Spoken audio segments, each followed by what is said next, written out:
दोस्तों, कहानी की शुरुआत होती है कायरो नाम की एक लड़की को दिखाते हुए जिसके माता पिता इससे दूर रहा करते थे। कायरो को बचपन से ही राइटिंग का काफ़ी शौक था और वह बड़ी होकर राइटर बनना चाहती थी, इसलिए वह फ्री टाइम मिलने पर काफ़ी कुछ लिखा करती थी।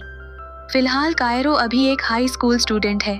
वह सुबह जल्दी जंगल के रास्ते से होते हुए अपने स्कूल के लिए निकलती है, क्योंकि उसे अपने टीचर जोनाथन की क्लास मिस नहीं करनी थी।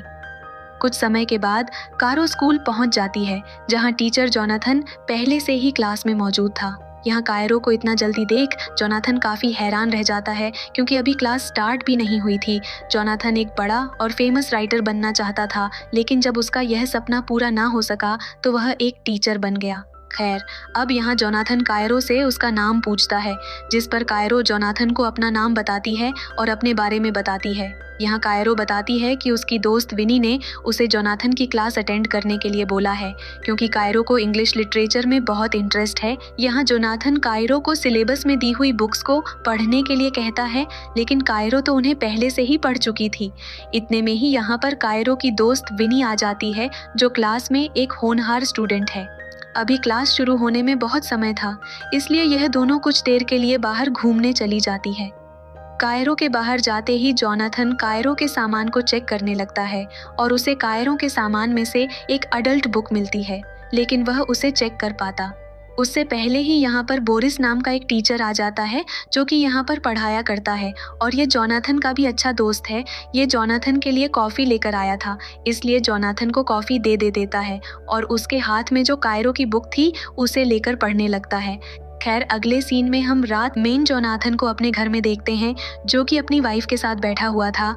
यहाँ पर उसकी वाइफ अपने काम में बिजी थी, लेकिन जोनाथन का रोमांटिक मूड हो रहा था, इसलिए वह अपनी वाइफ को उसके काम से भटकाने के लिए उससे कहता है कि आज क्लास में एक स्टूडेंट मेरी बुक पढ़ रही थी। जोनाथन की यह ट्रिक काम कर जाती है और उसकी वाइफ उसकी बातों पर गौर करने लगती है, जिसके बाद ये दोनों थोड़ी सी ड्रिंक करते हैं और एक दूसरे के काफ़ी करीब आ जाते हैं। लेकिन यह कुछ कर पाते उससे पहले ही जोनाथन की वाइफ का फ़ोन बजने लगता है, जिससे इनका पूरा मूड खराब हो जाता है।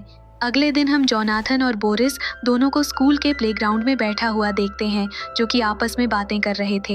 ये दोनों सामने नज़र आ रहे जंगल को देखकर कहते हैं कि ये जंगल काफ़ी घना है और काफ़ी पुराना भी है। तभी इन्हें जंगल से कायरो आती हुई दिखाई देती है, जो कि काफ़ी ब्यूटीफुल लग रही थी। कुछ ही देर में कायरो इन दोनों के पास पहुंच जाती है और इनसे बातें करने लगती है। अब क्योंकि कायरो ने आज नाश्ता नहीं किया था, इसलिए यहाँ बोरिस उसे कुछ बिस्किट्स खाने को दे देता है। यहाँ पर जोनाथन, जो रात में अपनी बीवी के बिहेवियर से काफ़ी निराश हो गया था, वह कायरो को बिस्किट खाते हुए गौर से देखने लगता है।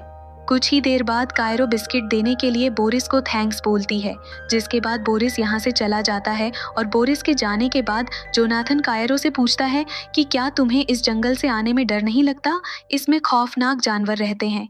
इस पर कायरो जोनाथन से कहती है कि यहाँ सबसे ज़्यादा खतरनाक और डरावनी चीज़ मैं ही हूँ, जिस पर जोनाथन हंसने लगता है। फिर सीन शिफ्ट होता है और हम देखते हैं कि बोरिस विनी के पास से गुजर रहा था और यहाँ पर विनी जानबूझकर अपनी बुक ज़मीन पर गिरा देती है, क्योंकि वह बोरिस का ध्यान अपनी तरफ खींचना चाहती थी। लेकिन यहाँ पर बोरिस रोककर विनी से पूछता है कि आखिर तुम्हें क्या चाहिए, जिस पर विनय को जवाब तो नहीं देती, लेकिन उसके करीब आने लगती है और फ्लोटिंग भी करती है, जिससे बोरिस परेशान हो जाता है और यहाँ से चला जाता है। वहीं कुछ ही दूरी पर खड़ी होकर कायरो ये सब देख रही होती है और जैसे ही बोरिस यहाँ से चला जाता है, वह विनी के पास जाती है और थोड़ा गुस्से में उससे कहती है कि क्या तुम पागल हो गई हो? अपने टीचर के साथ यह सब कर रही हो? तुम कायरो की बात पर विनी कहती है कि तुम मुझसे जेलस फील कर रही हो, इसलिए तुम ऐसा कह रही हो। पर कायरो जवाब देती है कि मुझे तुमसे कोई जलन नहीं है, बल्कि मैं तुम्हारी हिम्मत को देखकर हैरान हो गई। अब कुछ देर बाद यह दोनों स्कूल से अपने घर जाते हैं, जहाँ विनी कायरो से कहती है कि तुम असल में काफ़ी खूबसूरत हो, लेकिन तुमने कभी खुद को खूबसूरत दिखाने की कोशिश नहीं की। यहाँ कायरो कहती है कि मुझे यह सब पसंद नहीं है। फिर विनी कहती है कि मुझे तो बोरिस काफ़ी पसंद है और मैं उसके साथ अफेयर चलाना चाहती हूँ। कायरो विनी की बातों से परेशान होकर कहती है कि मैं अपने कॉलेज एडमिशन के क्वेश्चन को लेकर परेशान हूँ, जिसमें उसे अपनी ज़िंदगी की सबसे बड़ी अचीवमेंट के बारे में बताना था। ये दोनों इस चीज़ को लेकर डिस्कस करने लगते हैं और यहाँ विनी कायरो को कहती है कि तुम जोनाथन के साथ अफेयर कर लो और फिर इसी बारे में लिख देना। कायरो विनी से कहती है कि जोनाथन तो मुझसे 20 साल बड़ा है, लेकिन विनी कहती है कि आजकल तो यह सब आम है। इसके बाद विनी कायरो को जोनाथन के बारे में अच्छी अच्छी बातें बताने लगती है, जिससे कायरो को जोनाथन में इंटरेस्ट आने लगता है और वो रात में जोनाथन की लिखी किताबों को ही पढ़ने लगती है। अगले दिन क्लास में कायरो जोनाथन को ध्यान से देखती रहती है और यह चीज़ जोनाथन नोटिस करता है और उसके पास आकर कहता है कि क्लास खत्म होने के बाद तुम मुझसे मिलना। कुछ टाइम के बाद क्लास खत्म हो जाती है और जोनाथन कायरो का इंतज़ार करने लगता है, लेकिन कायरो के आने से पहले ही यहाँ पर बोरिस आ जाता है और जोनाथन से कहता है कि तुम कायरो को पसंद करने लगे हो। लेकिन जोनाथन इस बात से अग्री नहीं होता और बोरिस को यहाँ से जाने को कहता है। जाने से पहले बोरिस कुछ डांस स्टेप्स करके जोनाथन को चढ़ाने लगता है और उसके जाने के बाद जोनाथन भी उसके डांस को रिपीट करता है और तभी यहाँ पर कायरो आ जाती है, जो जोनाथन को देख के हंसने लगती है। फिर जोनाथन भी अपनी इस बेवकूफ़ सूफी पर हंसने लगता है। फिर यह दोनों बैठकर इंग्लिश लिटरेचर को डिस्कस करने लगते हैं। यहाँ जोनाथन कायरो के लिखे एक पैरा से काफ़ी इम्प्रेस हुआ, क्योंकि उसे वह पूरा याद था। जोनाथन के मुंह से अपने पैरा की तारीफ सुनकर कायरो को काफ़ी खुशी होती है। यहाँ जोनाथन कहता है कि मैं चाहता हूँ कि तुम अपने फेवरेट राइटर के स्टाइल में एक शॉर्ट स्टोरी लिखो और अगर तुम ऐसा कर लेती हो तो मैं तुम्हें मिड टर्म में पूरे नंबर दे दूंगा, जिस पर कायरो मान जाती है। फिर ये दोनों ऐसे ही बातें करने लगते हैं और कुछ समय बाद जोनाथन कायरो को वीकेंड पर एक जगह आने को कहता है, जहां वह कायरो की इस असाइनमेंट में मदद करने वाला था। अब वीकेंड में कायरो जोनाथन की बताई हुई जगह पर पहुंच जाती है और कुछ ही समय बाद यहाँ जोनाथन भी आ जाता है। फिर एक पोएट इन्हें पोयम सुनाने लगता है, जिसे जोनाथन काफ़ी गौर से सुन रहा था, लेकिन कायरो का ध्यान तो सिर्फ जोनाथन पर ही था। अब रात में जोनाथन अपनी बीवी और बोरिस के साथ डिनर पर जाता है, जहां विनी काम करती है। विनी इनसे ऑर्डर लेने आ जाती है, जिसे देखकर जोनाथन की बीवी उससे पूछती है कि क्या यह वही लड़की है जिसके बारे में तुम बात करते हो। जोनाथन उसे कहता है कि नहीं, वह तो कायरो है। और फिर जोनाथन अपनी बीवी के सामने ही कायरो की तारीफ करने लगता है, जिसे देखकर जोनाथन की बीवी को अच्छा नहीं लगता, इसलिए वह यहीं पर बोरिस के सामने जोनाथन की बुराई करने लगती है। अगले दिन जोनाथन और बोरिस प्लेग्राउंड में बैठे हुए थे, वहीं जंगल से कायरो आ रही होती है। कायरो इनके लिए कॉफ़ी लेकर आई थी, वो इन्हें कॉफ़ी देती है और बोरिस के बनाए बिस्किट की काफ़ी तारीफ करती है, जिसके बाद बोरिस यहाँ से चला जाता है। अब कायरो और जोनाथन यहाँ बैठकर बातें करने लगते हैं और एक दूसरे से काफ़ी अच्छे से बिहेव करते हैं। कुछ समय के बाद क्लास में जाते समय जोनाथन को उसकी वाइफ का मैसेज आता है कि कहीं घूमने चलते हैं। फिर जोनाथन क्लास में आता है, जहां कायरो उसे अपने फेवरेट राइटर के बारे में बताती है, जिसके स्टाइल में ही कायरो स्टोरी लिखेगी। अब यहीं पर कायरो जोनाथन को अपनी तरफ अट्रैक्ट करने की कोशिश करती है, लेकिन वह जल्दी में घर चला जाता है। कुछ समय के बाद यहाँ विनी आती है और जोनाथन की टेबल पर चढ़कर कायरो को चढ़ाने लगती है। इतने में ही यहाँ पर बोरिस आ जाता है, जिसे देखकर विनी फ्लर्टिंग करना शुरू कर देती है और उसका मोबाइल उससे लेकर अपने कपड़ों में डाल देती है और कहती है कि तुम इसे निकाल लो। यहाँ कायरो देखती है कि उसका भी मोबाइल गायब है। अगले सीन में हम देखते हैं कि जोनाथन का बाहर जाना कैंसिल हो चुका था, क्योंकि अभी उसकी वाइफ काफ़ी बिजी थी। यहाँ पर जोनाथन को कायरो का कॉल आता है, क्योंकि वह गलती से कारो का मोबाइल ले आया था। फिर कुछ देर के बाद जोनाथन कारो को उसका फ़ोन वापस करने उसके घर आ जाता है, लेकिन वहाँ पहुँचते ही बारिश होना शुरू हो जाती है। लेकिन इतने में ही कायरो एक सुंदर सी ड्रेस में अपने घर से बाहर आती है और जोनाथन को अंदर आने के लिए कहती है, लेकिन जोनाथन इसके लिए राज़ी नहीं था, इसलिए कायरो ही बाहर आकर जोनाथन के करीब आ जाती है और उसे किस कर लेती है। इसके बाद से जोनाथन पूरी तरह से कायरो के ख्यालों में खो जाता है और हर वक्त सिर्फ कायरो को ही सोचने लगता है। अब एक दिन जब वह अपनी वाइफ के पास बैठा होता है, तब उसकी वाइफ उससे कहती है कि मैं तुम्हारी वजह से काम नहीं कर पा रही हूँ। जिसके बाद जोनाथन अपने घर के छोटे से कबी में चला जाता है और यहाँ कायरो को भेजे हुए मेल को चेक करने लगता है। मेल में उसे कायरो के लिखी हुई स्टोरी मिलती है, जो एक अडल्ट स्टोरी थी। ये स्टोरी असल में कायरो और जोनाथन जैसे एक टीचर और स्टूडेंट के बारे में ही थी, जो जोनाथन को काफ़ी पसंद भी आती है। लेकिन जब अगली सुबह जोनाथन स्कूल पहुंचता है, तो वह कायरो से पहले जैसा बिहेवियर नहीं करता, जिस पर कायरो इसकी वजह पूछती है।